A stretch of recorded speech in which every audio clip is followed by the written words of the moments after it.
So KEAM 2025 എഴുതി കഴിഞ്ഞ് just പാസ്സായ കുട്ടികൾക്ക് അഡ്മിഷൻ കിട്ടുമെന്ന് ചോദിക്കുന്നുണ്ട് ഒരുപാട് പേര്.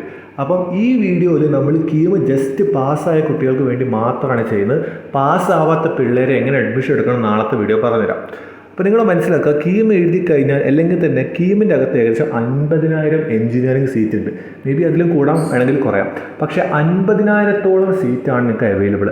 അപ്പോൾ ഈ 50,000 സീറ്റ് എന്ന് നിങ്ങൾ പറയുമ്പോൾ മനസ്സിലാക്കുക, നിങ്ങൾക്ക് സീറ്റ് കിട്ടാൻ ചാൻസ് വളരെ കൂടുതലാണ് ജസ്റ്റ് പാസ്സായവർക്ക്. അതും പ്രൈവറ്റ് കോളേജ് അല്ലെങ്കിൽ government controlled self financing college, IHRD അങ്ങനത്തെ കോളേജുകളിലാണ് ചാൻസ് കൂടുതൽ. ഒരിക്കലും ഗവൺമെൻറ് ജസ്റ്റ് പാസ്സായി കഴിഞ്ഞാൽ ഗവൺമെൻറ് കോളേജ് കിട്ടണമെന്ന് ഞാൻ പറയുന്നില്ല. +2 മാർക്കും വളരെ കുറവാണ്, അതൊക്കെ നമ്മുടെ ലക്കാണ്. പിന്നെ റിസർവേഷൻ ഉള്ളവർക്കൊക്കെ ചാൻസ് കൂടും. അപ്പം ഒരുപാട് പേര് നീറ്റിന് പോകും, ഒരുപാട് പേര് ജെയ്ക്ക് പോകും, ഒരുപാട് പേര് ഡിഗ്രിക്ക് പോകും, പിന്നെ ഒരുപാട് പേര് റിപ്പീറ്റ് കാര്യങ്ങൾക്കൊക്കെ പോകും. അപ്പോൾ വീണ്ടും സീറ്റിൻ്റെ എണ്ണം കൂടുകയാണ്. അപ്പം നിങ്ങൾക്കൊരു അഡ്വാൻറ്റേജ് ആണ് എന്ത്, സീറ്റ് കിട്ടാൻ വേണ്ടിയിട്ട്. അപ്പോൾ നിങ്ങൾ മനസ്സിലാക്കുന്ന ഒരു കാര്യം എന്ന് പറഞ്ഞാൽ, കീം എഴുതി ജസ്റ്റ് പാസ്സായവർക്ക് അഡ്മിഷൻ എന്ന് പറഞ്ഞ കാര്യത്തിൽ വലിയ ടെൻഷൻ വേണ്ട. എന്തായാലും നിങ്ങൾക്ക് സീറ്റ് കിട്ടും. മാനേജ്മെൻറ്റ് പൈസയോ ഡൊണേഷനും കാര്യങ്ങളൊന്നും കൊടുക്കാതെ സീറ്റ് കിട്ടും.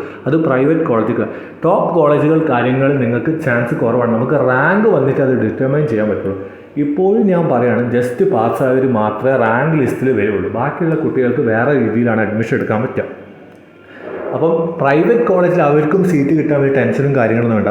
അപ്പം ജസ്റ്റ് പാസ്സായവരുടെ കാര്യമാണ് ഞാനത് പറഞ്ഞത്. അഡ്മിഷൻ്റെ കാര്യം, ഡിഗ്രി ഒരുപാട് പേര് പോകും. അപ്പം നിങ്ങൾ മനസ്സിലാക്കുക, ചിലവർക്ക് നല്ല +2 മാർക്ക് ഉണ്ടാവും, വളരെ കുറവ് കീ മാർക്ക് ഉണ്ടാവും. അപ്പോൾ അങ്ങനത്തെ കുട്ടികൾ എന്ത് ചെയ്യും, ഇനി ഈ കൊല്ലം ചിലവർ പ്രൈവറ്റ് പോകാതെ വെച്ചാൽ ഡിഗ്രിക്ക് പോകും. അപ്പോൾ ഒരുപാട് സീറ്റുകൾ എഞ്ചിനീയറിങ്ങിന് എല്ലാ വർഷവും ഉണ്ടാവാറുണ്ട്.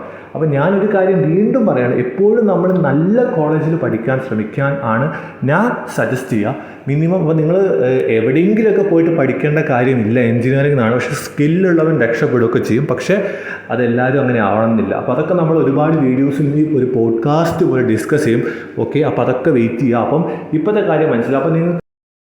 അപ്പോൾ കമൻറ്റ് ബോക്സിലും ഡിസ്ക്രിപ്ഷൻ ബോക്സിൽ കൊടുത്ത ലിങ്ക് വെച്ചിട്ട് കോളേജ് ദോസിൻ്റെ ഒഫീഷ്യൽ വാട്സപ്പ് ബോട്ടിൽ പോകാം. അവിടെ നിങ്ങൾക്ക് വേണ്ട ഇൻഫോർമേഷൻ ഒരുപാട് കാര്യങ്ങൾ നിങ്ങൾക്ക് എടുക്കാം. കീം കോളേജ് പ്രഡിക്ടർ ഉണ്ട്, റാങ്ക് പ്രഡിക്ടർ ഉണ്ട്. പക്ഷേ ഒന്നും 100% ഷുവർ ഒന്നുമില്ല, ഞാൻ ജെന്യൂനായിട്ട് പറയണം. അപ്പം ആവശ്യമുള്ളവർക്ക് വേണമെങ്കിൽ നോക്കാം. ഒരുപാട് കാര്യങ്ങൾ അതിനകത്ത് അവൈലബിൾ ആണ്. കോളേജ് റിവ്യൂ, അങ്ങനത്തെ ഒരുപാട് കാര്യങ്ങൾ അവൈലബിൾ ആണ്. ഇതുപോലത്തെ ഇൻഫോർമേറ്റീവ് കാര്യങ്ങൾക്കായിട്ട് ചാനൽ സബ്സ്ക്രൈബ് ചെയ്യുക. So stay with the channel and be with the channel. It's for you, not for me.